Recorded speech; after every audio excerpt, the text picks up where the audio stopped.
어둠 속에서 헤매던 백성이 큰 빛을 보았고 죽음의 그림자가 드리운 땅에서는 사람들에게 빛이 비쳤다.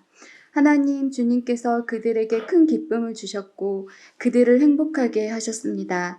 사람들이 곡식을 거둘 때 기뻐하듯이 그들이 주님 앞에서 기뻐하며 군인들이 전리품을 나눌 때 즐거워하듯이 그들이 주님 앞에서 즐거워합니다. 주님께서 미디안을 치시던 날처럼 그들을 내리누르던 멍에를 부수시고 그들의 어깨를 짓누르던 통나무와 압제자의 몽둥이를 꺾으셨기 때문입니다.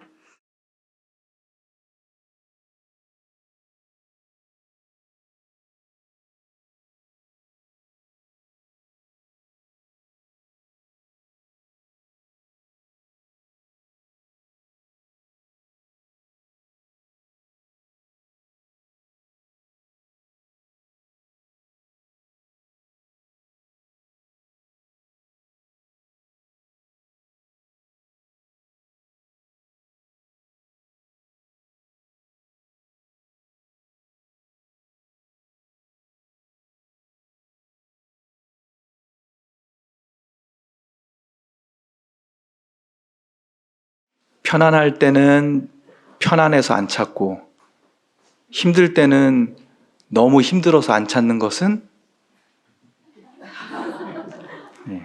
하나님입니다. 풍족하면 하나님을 찾지 않습니다. 국민소득이 $10,000가 되고 또 $30,000가 되고 그러면 거의 모든 나라들에서 신앙인들의 수가 아주 급격하게 감소하는 것을 볼 수가 있습니다. 풍족하면 하나님을 찾지 않는다. 그러면 고난이 찾아오고 인생의 위기가 찾아오면 그때는 하나님을 찾을까요? 독일 속담에 고생이 기도를 가르친다 라는 말이 있는데 정말 그럴까요? 그런 경우도 있는 것 같습니다. 하지만 저는 바로 이 지점에서 진지한 물음이 필요하다고 생각합니다. 그 힘든 시간에 내가 간절히 원하는 것은 하나님일까요? 아니면 나의 문제 해결일까요? 정말 하나님을 만나고 싶은 걸까요? 아니면 내 문제가 잘 해결되기를 바라는 것일까요? 나의 문제가 해결되는 것, 내가 이 위기에서 벗어나서 인생의 목표를 이루는 것, 그것이 너무나 절실하기 때문에 매달리는 하나님이라면 그것은 하나님이 아니라 우상일 가능성이 높습니다. 20세기 위대한 신학자 칼 바르트는 그래서 이런 하나님을 not God, 아니 하나님이라고 불렀어요. 열심히 기도해서 문제 해결되고 목표가 이루어졌는데 그 다음에 남은 것이 하나님과의 친밀한 관계가 아니라 또 다른 나의 문제, 또 다른 나의 목표. 만약 그런 것만 남는다면 우리의 믿음은 하나님처럼 보이지만 사실은 우상을 숭배하는 것이 될 가능성이 매우 큽니다. 물론 우리는 하나님께 뭔가를 구할 수 있습니다. 우리는 지극히 부족하고 연약한 인간 아닙니까? 그렇기 때문에 하나님께 이것저것 부탁할 수 있죠. 그런데 우리의 평생에 계속해서 그런 우리의 바람들, 우리의 기도 제목들, 또 다른 소망들만 계속해서 반복된다면 그건 신앙일까요? 때로는 기도대로 이루어지기도 합니다. 그런데 하나님에 대한 나의 알은 새로워지지 않습니다. 이게 문제예요. 저는 이걸 이렇게 정리해 봤습니다. 나의 바람, 그러니까 내가 원하는 것은 늘 새로워지고 자라나는데 하나님에 대한 깨달음과 고백은 자라나지 않는다. 내가 뭘 원하는지 우리는 얼마나 잘 알고 있습니까? 지금 나한테 부족한 것이 뭔지 아주 구체적으로 자세하게 알고 있어요. 그냥 하나님은 내가 뭘 원하면 들어주시는 분쯤으로 생각하고 있는 겁니다. 그 외에 다른 하나님의 모습, 하나님의 진짜 성품, 그분의 참된 모습에는 관심이 없습니다. 그러니 계속 모르는 거죠. 관심은 나에게만 쏠려 있는 것입니다. 여러분, 연인 관계를 한번 생각해 볼까요? 서로 사랑하는 두 사람은 많은 시간을 함께 하면서 서로를 새롭게 알아갑니다. 새롭게 알아가는 것이 없다. 그러면 그 관계는요, 긴장감을 잃어버리고 타성에 빠집니다. 그리고 서로에게 소홀해지죠. 왜 나를 자꾸 귀찮게 하냐고, 내가 이렇게 바쁜데, 내가 이렇게 지금 힘든데 왜 내 마음을 못 알아주냐고 따집니다.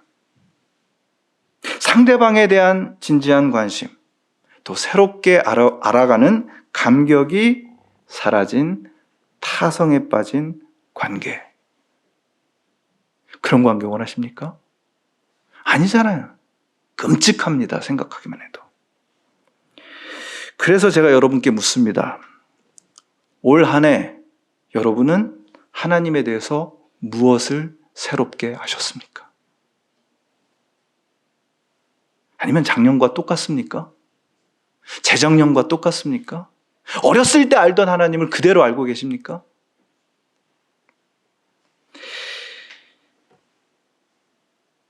하나님을 알지 않으려고 하는 것. 그 옛날 이사야가 살던 시대 유다 백성과 하나님의 관계가 그랬어요. 그냥 옛날에 알던 하나님 그대로 알고 있는 겁니다. 우시야 왕이 다스릴 때 참 풍족해서 좋았어요. 편안해서 풍족해서 하나님을 찾지 않았습니다. 우시야 왕이 죽고 아수르가 위협해오는 상황이 닥쳤을 때 힘드니까, 위급하니까 하나님을 찾지 않았습니다. 그 대신 북쪽에서 내려오는 위협을 피하기 위해서 남쪽의 강국인 이집트, 애굽에게 매달려서 문제를 해결하려고 했던 것입니다. 풍족할 때는 풍족해서, 어려울 때는 다급해서 하나님을 알지 않으려고 합니다. 그런 백성을 향해서 하나님께서 이렇게 말씀하십니다. 소도 제 임자를 알고 나귀도 주인이 어떻게 저를 먹여 키우는지를 알건만은 이스라엘은 알지 못하고 나의 백성은 깨닫지 못한다. 성탄 구유가 있는 까닭은 그 구유 앞에서 우리 스스로 이렇게 묻기 위해서입니다. 나는 하나님을 알려고 하는가? 이스라엘의 문제는 그분을 알려고 하지 않는 것이었습니다. 그들에게는 하나님이 어떤 분이신지 관심이 없었어요. 그분에 대한 새로운 깨달음 없습니다. 여러분, 하나님에 대해서 새롭게 뭘 알지 않는다고 당장 무슨 큰일이 생깁니까? 그렇지 않잖아요. 그래서 계속 미루는 겁니다. 이사야 예언자는 하나님에 대한 하나님에 대한 더 깊고 새로운 깨달음이 없는 이스라엘이 어떤 상태에 빠져들었는지를 이렇게 말해주고 있습니다. 땅을 내려다보겠지만 보이는 것은 다만 고통과 흑암, 무서운 절망뿐일 것이니 마침내 그들은 짙은 흑암 속에 떨어져서 빠져나오지 못할 것이다. 반복되는 단어가 있죠. 흑암입니다. 검은 어두움이란 뜻이죠. 아수르 제국이 쳐들어왔을 때 아수르 정말 잔인하기로 소문난 강대국이었습니다. 그런 외세 침입이 있을 때 이스라엘에서 가장 큰 피해를 입는 곳은 북쪽에 있는 납달리 땅, 스불론 땅입니다. 오늘 본문에 나오죠. 이것이 신약에 오면 갈릴리 지역이 됩니다. 아수르는 그곳을 식민지로 삼고 그곳 사람들을 짐승처럼 부리면서 소나 말에게 씌우는 통나무 멍에를 지게 하고 몽둥이로 채찍으로 때렸습니다.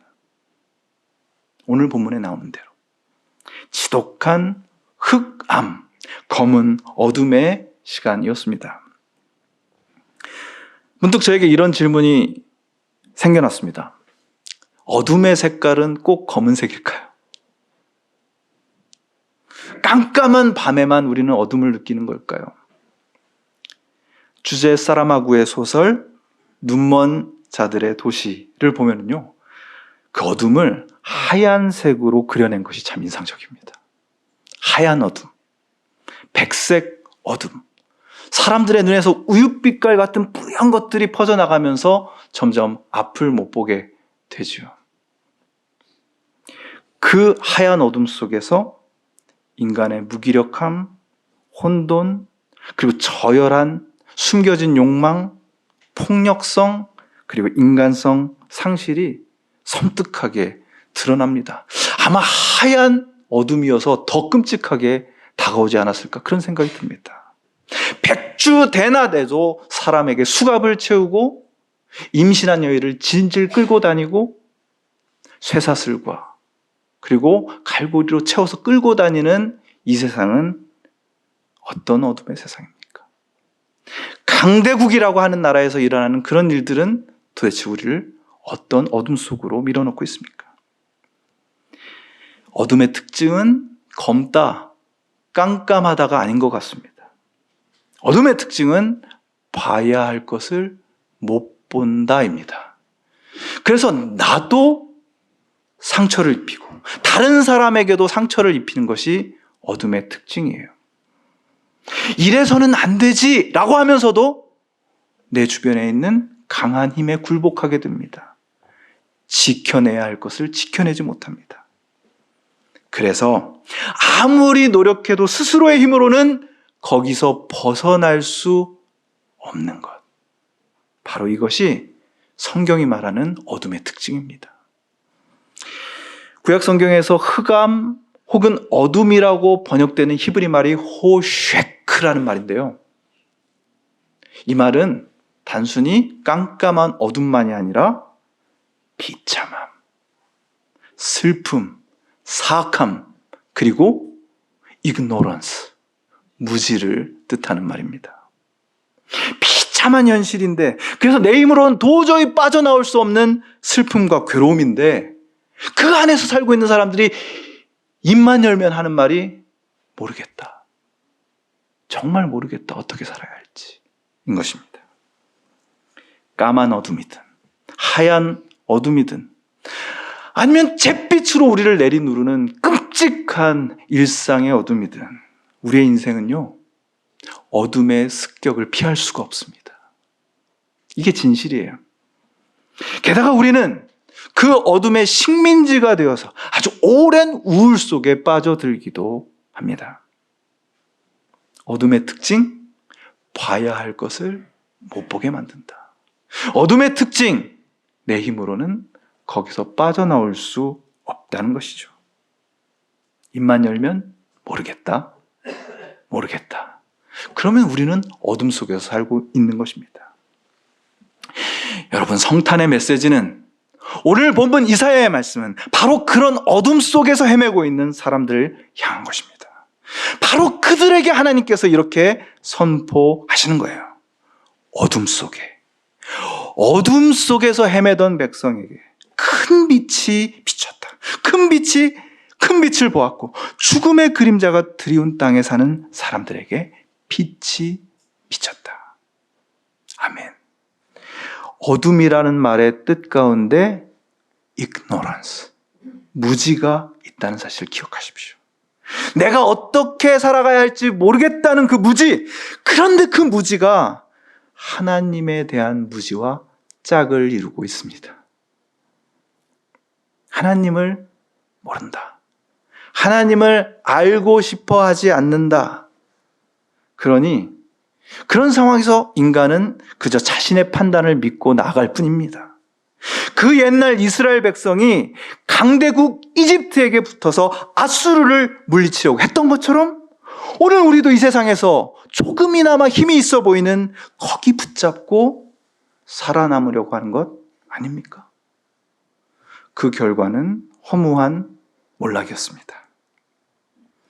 하나님을 알려고 하지 않는 사람. 그래서 봐야 할 것 제대로 보지 못하고 나도 남도 괴롭히게 되는 인생. 그냥 어둠 속에서 헤매다가 허무하게 끝나버릴 수밖에 없는 인생에게 하나님께서 다가오신다. 하나님께서 만나러 오신다. 바로 이것이 성탄의 메시지고 바로 이것이 여러분을 향한 성경의 메시지임을 믿으시길 축원합니다. 하나님을 알려고 하지 않는 인간에게, 그래서 늘 하나님은 이런 분이라고 생각하는 인간에게 하나님은 완전히 새로운 방식으로 자신을 드러내십니다. 그 어떤 인간도 상상하거나 기대하지 못했던 방식, 충격적인 방식으로 나타나셔요. 한번 볼까요? 6절. 한 아기가 우리를 위해 태어났다. 우리가 한 아들을 모셨다. 그는 우리의 통치자가 될 것이다. 원문으로 하면 The government shall be upon his shoulder. 그의 어깨에는 다스림이, 통치하심이 있다입니다. 여러분, 갑툭튀라는 말 아십니까? 아니, 우리가 하나님을 지금 새로 알고 싶어서 하나님을 찾는데 갑자기 한 아기가 태어났다는 거 아닙니까? 여러분, 예수님께서 태어나셨을 때 하나님께서, 메시아께서 아기의 모습으로 태어날 거라고 생각했던 사람이 단 한 명이라도 있었을까요? 지금 아수르 같은 강력한 세력이, 강력한 어둠의 세력이 우리를 괴롭히고 있잖아요. 그 세력을 깨려면 어떻게 해야 됩니까? 많은 사람들이 이보다 더 강한 힘이 있어서 우리를 구원해줘야 된다라고 생각하고 있을 거 아니에요. 그런데 한 아기가 태어났다. 그리고 그 아기의 어깨 위에 모든 다스림, the government, 그것이 있다. 이 아기가 모든 것을 결정하고 통치하는 것입니다. 여러분, 이것을 믿으시길 축원합니다. 여러분, 여러분의 인생의 빛과 어둠을 여러분의 선택이 좌우하지 않습니다. 여러분의 노력이 여러분의 인생에 빛을 가져오지 못합니다. 아기의 모습으로 나타나신 하나님, 인간의 모든 기대와 상상을 뛰어넘는 모습으로 나타나신 하나님의 government, 하나님의 통치가 저와 여러분의 삶의 빛과 어두움을 결정하는 줄 믿으시길 축원합니다. 어둠 속에서 큰 빛을 본다. 우리가 어둠 속에서 헤매고 있지만 빛을 보고 나아간다. 그 결정적인 만남은 하나님을 알아가는 만남인 줄 믿으시길 축원합니다. 여러분의 인생에 뭐가 잘 풀려야지 빛이 되는 인생이 아닌 거예요. 내가 뭘 원하는지, 내가 앞으로 어떤 삶을 살고 싶은지가 아니라 하나님께서 어떤 분이신지를 알아갈 때 여러분의 인생이 빛이 되는 줄 믿습니다. 하나님이 어떤 분이신지를 자꾸 알아가니까요, 그분을 부르는 이름들이 다양해지고 풍성해집니다. 볼까요? 그의 이름은 놀라우신 조언자, 전능하신 하나님, 영존하시는 아버지, 평화의 왕이라 불릴 것이다. 여러분들에게 익숙한 것은 기묘라, 모사라, 전능의 왕, 영원한 아버지, 평강의 왕, 이렇게 되죠. 여러분, 핸델의 메시아에서 바로 이 부분을 가사로 쓴 합창을 들으면요, 황홀해집니다. 아주 격정적인 바이올린 소리와 함께 합창이 터져 나오잖아요. Wonderful, Counselor, The Mighty God, The Everlasting Father, The Prince of Peace. 여러분, 하나님을 여러분의 Wonderful Counselor, 놀라운 상담자로 만나시기를 축원합니다. 여러분, 언제 그런 경험을 해보셨어요?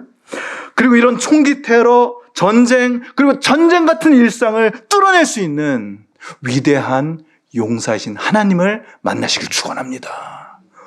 어제는 원더풀 카운셀러, 오늘은 위대한 마이티 갓 만나야 될 거 아니에요. 그리고 그분이 영원히 함께하는 아버지. 집에 있는 아빠 말고, 맨날 여러분 귀찮게 하는 그분 말고, 영원히 함께하시는 아빠. 마지막으로, 이 세상이 줄 수 없는 평화. 근데 그 평화를 위해서 일하는 사람들을 격려하시고 앞장서서 인도하셔서 끝까지 그 평화를 이루게 만드시는 평화의 지휘관. 일부러 왕이라는 표현을 쓰지 않았어요. 왜? 왕은 자꾸 짓누르니까. 평화의 군주 혹은 평화의 지휘관입니다. 다시 한번 강조합니다. 여러분의 인생의 빛과 어둠은 여러분이 어떤 선택을 했느냐, 여러분이 얼마나 노력했느냐에 달려있지 않습니다. 결정권은 아기로 태어나신 그분의 어깨 위에 있습니다. 아기의 모습으로 여러분에게 도착하시는 분. 그래서 원더풀 카운셀러, 놀라우신 조언자, 위대한 용사, 영원히 계시는 나의 아버지, 평화의 지휘관으로 오시는 그분과 만나시기를 축원합니다. 그분을 알아야 돼요. 그분을 이렇게 알아가지 못하면 끊임없이 여러분은 여러분의 문제에만 붙잡혀 살게 됩니다. 오늘 이 문제 풀리면 내일 새로운 문제 생기잖아요. 어제 그 문제 해결됐는데 오늘 여러분 붙잡고 있는 문제 없습니까? 평생 그 문제에 붙잡혀서 사시겠어요? 나의 상처, 나의 성취, 내가 이루고 싶은 모습, 그런 것들에 몰두하다가 점점점 깊은 어둠, 모르겠어. 어떻게 살아야 할지. 성탄을 앞두고 우리는 물어야 합니다. 하나님, 당신은 나에게 어떤 분이십니까? 그리고 나는 누구입니까? 그저 그 물음과 함께 그분 앞에 마주 앉으십시오. 여러분 몸이, 여러분 존재 전체가 그저 텅 빈 구유라고 생각하십시오. 오직 그분만 기다리며 여러분 마음을 여는 거예요. 아기로 오셔서 놀라운 조언자, 나의 용사, 나의 아빠, 나의 평화가 되실 그분을 기다리십시오. 그걸로 충분합니다. 그것을 채우는 건요, 하나님이 하실 줄 믿습니다. 만군의 여호와의 열심이 이것을 반드시 이루실 것이다. 아멘.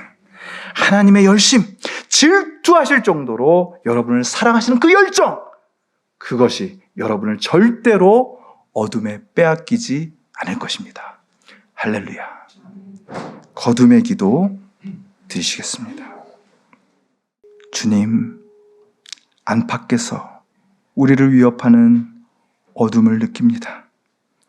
그 어둠 속을 헤매면서 모르겠다, 정말 모르겠다 탄식하고 괴로워하는 우리를 불쌍히 여기시는 주님, 시간이 흘러도 해가 바뀌어도 당신을 더 알아가지 못하는 우리를 그 무지의 어둠, 슬픔의 어둠에 버려두지 않으시고 아기의 모습으로 찾아오십니다. 우리의 마음이 그 아기를 간절히 기다리는 구유가 되게 하여 주시옵소서. 나의 놀라운 상담자, 나의 위대한 용사, 영원히 곁에 계시는 아버지, 나의 평화의 지휘관으로 우리 주님을 경험하며 빛 가운데로 걸어가게 하여 주시옵소서. 나의 곁에 계시는 예수 그리스도의 이름으로 기도하옵나이다.